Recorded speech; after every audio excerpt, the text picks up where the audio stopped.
నీ నీతి నీ స్టాండర్డ్స్కు సరిపోతుంది, అక్కడ పెట్టుకో.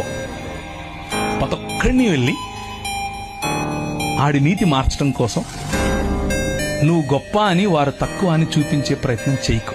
అది మతం. రాజ్యం ఏం చెప్తుందో తెలుసా?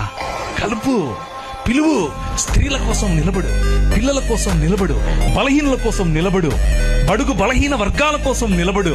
మతం కోసం కాదు, నీ ప్రజలను కట్టు, అందరినీ పిలువు. వాడి దగ్గర వస్త్రం ఉందా లేదా, వస్త్రం ఇవ్వడం కోసం ప్రయత్నం చేయి. వీలైతే పెద్దన్న వ్యవహారం వద్దు, తండ్రి వ్యవహారం. ఈ రాత్రి సువార్త చెప్పే వారికి రాజ్య సువార్త ఎలాగూ చెప్పాం.